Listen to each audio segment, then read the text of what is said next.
抱歉，刚才有个访客啊，导致我们刚才的直播中断。我现在重新开始啊，重新开始。各位观众，大家好，今天是7月16号，星期二啊。我们今天讲这个财经观察，今天讲香港对中国有多重要。我们讲这个话题，当然和当前这个香港的局势是有关系的啊。香港这个议题现在已经成为一个非常重要的议题，也是现在涉及到中国一个非常影响很大的一个议题啊。那么我刚才讲了一些别的内容，我们现在因为中间中断了，我就不再重复了。那么我们还是集中来讲香港这个问题啊。特区政府特首林郑月娥推动的这个引渡条例的修订啊，导致了香港政局的一片混乱，现在这个情势不可收拾啊。我为什么今天要讲这个话题？当然，其中有一个非常重要的原因，是因为香港有多重要，决定了北京对香港采取什么政策啊？所以我们就要反过来看这个问题，就是香港对中国到底意味着什么啊？讲这个议题呢，当然这个议题也是个非常庞大的课题啊，我不可能在此之前做太大的研究啊，那么我们只能抽其要点来分析给大家听一下。香港对中国的重要性，我把它分成两个部分。第一个部分就是政治方面，第二个部分就是经济方面。政治方面其实比较简单，因为香港是第一个回归的殖民地啊。然后中国在香港实行一国两制，那么它实际上，当然后来跟着就是澳门，那么香港就变成了这个一国两制实践的一个橱窗。那么香港的和平回归啊，对中国现在下一阶段要做的另外一件事情非常重要，就是台湾问题。那么香港问题是在邓小平手上达成的，然后在江泽民手上实现的回归啊。那么习近平也有在政治上的追求，于是他就把这个台湾问题作为他一个政治上的一个目标啊，这可以理解。那么另外一方面，那像台湾问题怎么解决呢？习近平提出来，就是台湾问题的解决方案或者是解决路径就是一国两制。这个话说出来之后呢，就变成香港就变成了一个非常重要的示范。那么所以在政治上来说，香港的重要性就是它要给台湾做一个示范，就是说一国两制在香港可行，在台湾也可行。这在政治上你要证明这一点，这是第一，就是我们说的政治上的重要性。经济上有多重要？经济上的重要性当然也分两个方面啊，一个方面就是投资领域啊。中国1978年改革开放到现在40多年啊，40多年来，香港我们现在当然中国现在富了，于是香港在国内的嘴里，香港就变成了弹丸之地啊。香港这个弹丸之地一直是中国排名第一的外商直接投资的来源地啊。这40年，我印象中是没有例外啊，没有例外。所以这是第一个啊。我举一个例子，你可以说明香港对中国的投资是一个什么样的水平。2017年 FDI 就是外商直接投资啊，香港对中国的直接投资是989.2亿美金，所有的排名前10的外商投资的国家和地区加在一起，一共是1246亿。也就是说，这个香港占这个前10名的总数的多少？79.3%，就将近80%。就是说，香港是中国吸收外资最多、最重要的一个来源地，这是第一条。第二条，香港的香港的股市是中国最重要的融资平台啊。2018年，去年，中国企业 IPO 总共多少家？324家。中国的融资占全球 IPO 融资金额的29%，将近30%。这324家，总共有55%来自跑到哪里上市？跑到香港上市啊。这是一块，就是投资这一块，就是外商投资。香港是 No.1， 而且香港的 No.1 大概是什么概念？比排名第二的，我印象中是新加坡，超过20倍，是新加坡的20倍。这是第一条。第二个，就是香港作为一个融资平台，中国企业跑到全世界去上市。香港股市、香港联交所、香港交易所有55%是在香港上市，啊，这是一块，就是融资平台和外商投资这一块。第二，贸易啊，中国的对外贸易第一个贸易伙伴就是香港，啊，香港大概是中国最重要的、最核心的贸易伙伴啊。为什么香港是中国最重要、最核心的贸易伙伴？的原因是什么？原因就是我之前举例的什么例子？就是有大量的像利丰这样的公司在做和中国的贸易。为什么它和中国做贸易？实际上它是在中国设了厂，然后把它在中国设厂的商品拿到全世界去卖，大概就是一个这样的情况。所以香港一直是中国最重要的贸易伙伴，就是最重要的投资来源地，最重要的融资平台，最重要的贸易伙伴。当然现在还有一个这就是从经济层面啊。当然还有一些我们不好讲的一些话，就是香港作为一个独立关税区，由于美国的香港政策法，那么实际上香港是被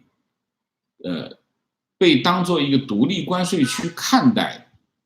也就是说什么意思呢？就是但是呢，香港又没有被当作中国的一部分，于是呢，很多对中国禁运的技术，香港不禁运。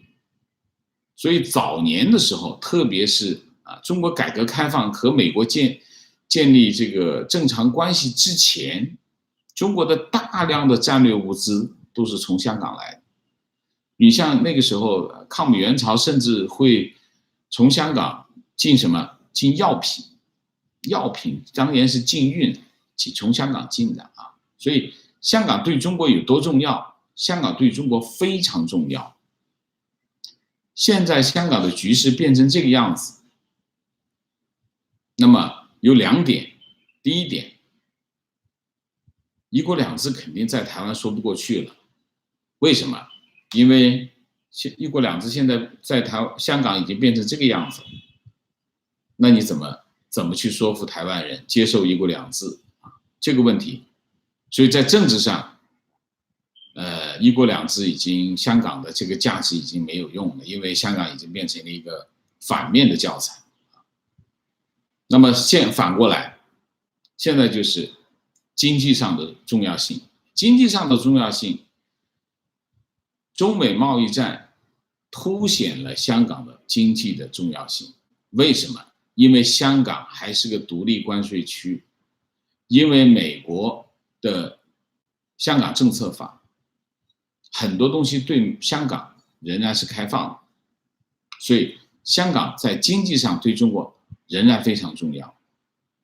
那么说，很多人讲啊，这个如果没有大陆，会有香港吗？这个话讲反了。香港是中国改革开放的非常重要的支柱，没有香港的投资，中国改革开放不会有今天。我们不能说这个中国现在变成了世界第2大经济体，就不需要外商投资了，不是的。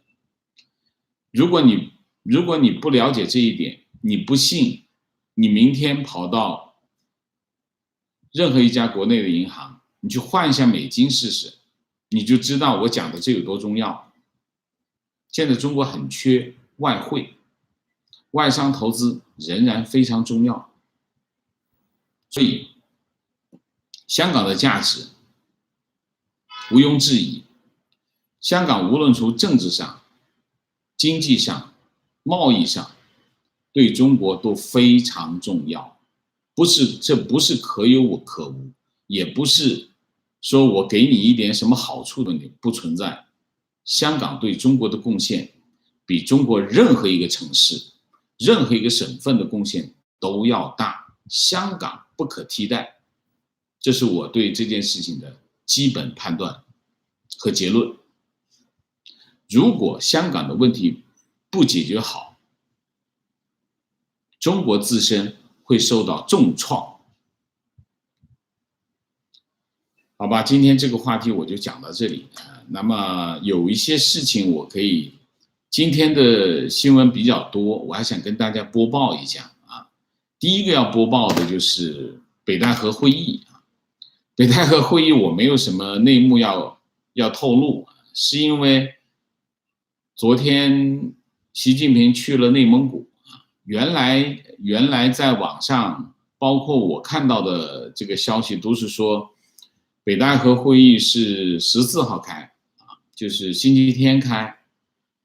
可是昨天星期一，习近平跑到内蒙去了，跑到内蒙赤峰去了。如果习近平跑到内蒙赤峰，那这北戴河会议还开什么呢？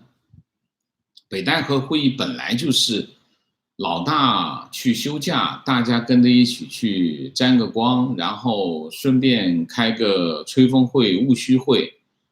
这个时候如果有老大的老大要说点话，就在这个时候这个场合上，比较宽松的环境下聊聊天，沟通一下，有些不同的想法可以在这里交流。北戴河会议大体上是一件这样的事情。可是这个时候这个习近平跑到这个内蒙去了。习近平跑到内蒙去了，这个会还开不开我不知道，我没有消息来源，我只是跟大家说一下，习近平跑到内蒙去了。那北戴河会议开不开我不知道，我估计这事儿不好说了。如果有各位如果有什么这个消息可以跟我说说，我跟大家报一报啊。这是第一个消息。第二个消息是中美贸易战。中美贸易战这2天有点说法，有点什么说法呢？就是美国商务部长姆辛出来讲了一些话，就是我们这个星期还会通电话，我们未来可能会见面谈。但是他说了一个最重要的东西，什么东西呢？到底用哪个文本谈还没决定呢。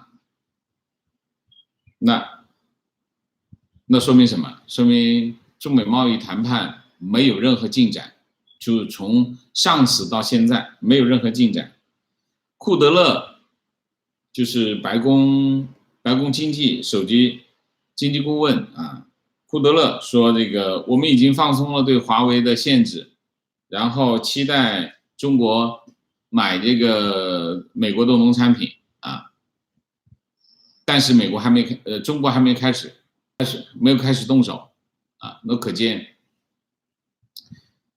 中美贸易谈判没有任何进展，这是第2条。第3条，这个上一期节目我对这个中国这个统计局公布的第2季上半年的经济数据有意见啊，然后很多人跑来问我，那你说这个6.2%不靠谱，你觉得多少靠谱呢？那这个老实讲呢，我质疑别人，我不一定要给出一个答案，我不一定会给出这就是质疑的权利啊。质疑的权利就是我不一定要告诉你正确答案是什么，我只可以我可以质疑你这个答案啊，这是质疑的权利。当然我希望多做一点，我找了一些网上有一些经济学家，我也做新闻的时候也了解也接触过啊。我看到有一个叫 IIF 的这样的机构，翻译过来大概叫全球财经行业协会，它有一个副首席经济学家，我看他做的他们是做量化经济学分析的，量化经济分析，他们做的分析是认为6月份中国经济增长大概是在5到5.2之间。这个我可以勉强接受啊，因为我看了他们做的那个图和他们那个分析啊，他们认为这个前一阵的这个减税减费的这个行动对经济有一定的支撑啊，我同意啊，我同意减费减税的这个行动对经济是有帮助的啊，所以我这里可以提供给大家。他们认为这个6月份的经济增长大概是5%到5.2%之间啊。那么这是第2个，第3个呢就是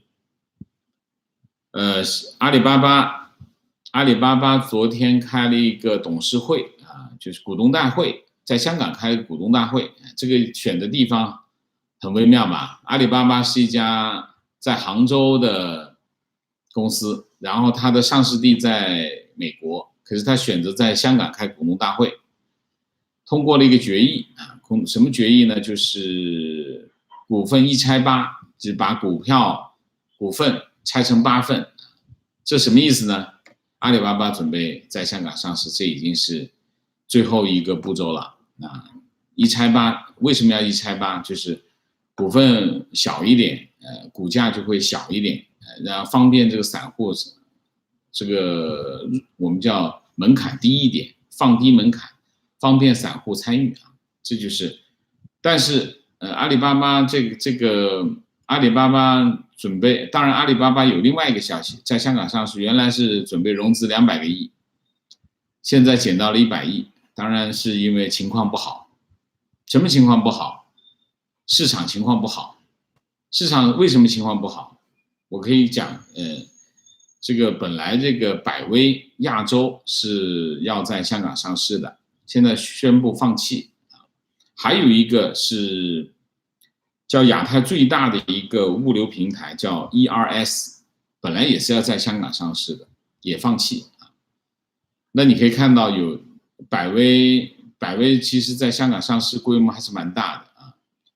那么ESR 也是蛮大的，这2个放弃，然后这个阿里巴巴融资规模原来是200亿，现在一下子减到了100亿，可见这个香港的影响还是蛮大的。香港作为一个金融中心，政局出现一个这样的情况，肯定对它的金融中心的地位是有影响的。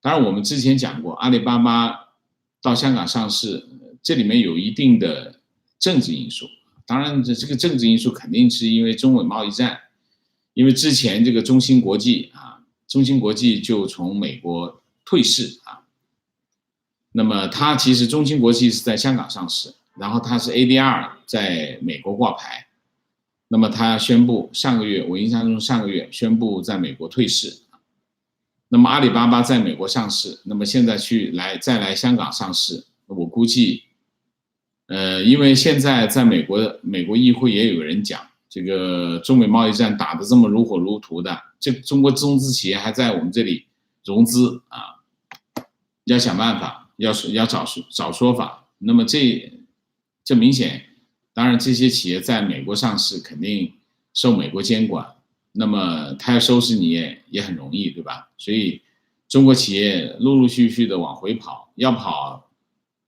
最好的平台还是香港吧。所以我觉得，香港现在的政局已经对香港金融中心的地位开始有影响了，所以尽快的解决香港问题，尽快的平息目前的政局的混乱，是特区政府，当然主要还是北京方面需要尽快做出决定的一个事情啊。香港对中国很重要，当然香港市民也重要，非常重要啊。我这里要强调2点，第一点，特区政府这次的行动既愚蠢又无能啊，造成目前这个局面，其中林郑月娥要负主要责任啊，所以尽快的把这事情搞定，让香港恢复平静，恢复正常，比什么都重要啊。所以这就是今天大体上的内容，就这些。各位有什么问题，可以在我们的聊天室说一下，需要我现在回答的，我现在就回答。我看一眼，好像有什么，美国正在逼香港搞直选，否则就会下手吧。啊，这个是一个怎么说呢？这是一个顺理成章的事情，就是你现在大家发现原来没有直选，这个特首不对香港人负责，所以这个局面就变成这个样子啊！200万人上街都没办法说服特区政府改变政策，那说明什么？那说明他不对香港市民负责啊！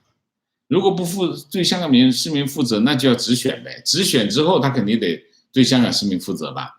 大概是一个这样的思考逻辑吧，我认为是这样。再说说国际组织为何会引用6.2之类的数据当然，任何一个国际组织，任何一个国际上正常的一个机构，他们在做经济预测和经济分析的时候，他一定会引用官方的数据啊，这是没有疑问的，一定是这样做的。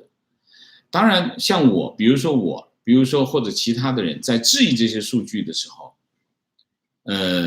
大家都会考虑这个因素，但是没有办法，它是官方的机构，国家统计局，你必须采用它的数据，你不采用它的数据，除非你有一套自己的数据。那么很多经济学家他不可能自己去算的，所以国际组织、经济组织、经济学家在分析中国经济的时候，还会采用6.2的数据，这没有疑问啊，一定是这样啊。日本上市好不好吗？日本比香港差哪些？我刚从日本回来啊。日本比香港差哪些？日本比香港英文差一点吧。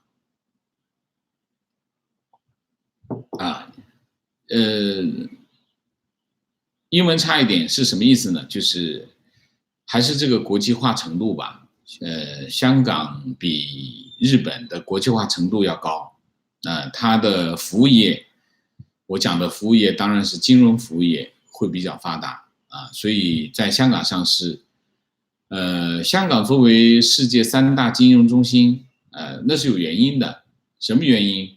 当然，第一个原因，香港的英文比较好，跟西方沟通比较好，这个是它作为殖民地的传统，这第一个。第二个，当然很重要的一个，这是最重要的一个。香港是另外2个金融中心是纽约和伦敦啊，把香港放在这里，往中间一插，正好这就是一个资金全球跑的一个链条啊，就是这个国际资本它不会把钱趴在一个地方做一件事情，他们基本上是让钱不睡觉，就是这里收市，把钱转到下一个市场继续炒，炒完之后它收市了，比如说香港收市了，把钱转到下一个市场，比如说下一个市场就是美国市场、纽约市场，纽约市场继续炒，炒完之后纽约收市了。然后再把钱转到伦敦，伦敦再继续炒，这钱就不睡觉，人睡休息，钱不睡休息，这就是一个全球的资金链的一个路径啊。香港就是在这个路径的一个节点上，香港为什么成为金融中心的原因就在这里啊，香港就做到这一点了，这是它的区位优势啊。其他地方做不到的原因是因为它没有这样的区位优势啊，所以香港。这些年发展还是吃金融饭的原因就在这里啊。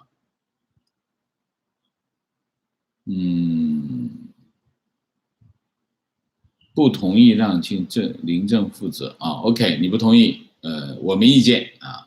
我认为他要负主要责任啊，因为他是执行者，他可以不执行的。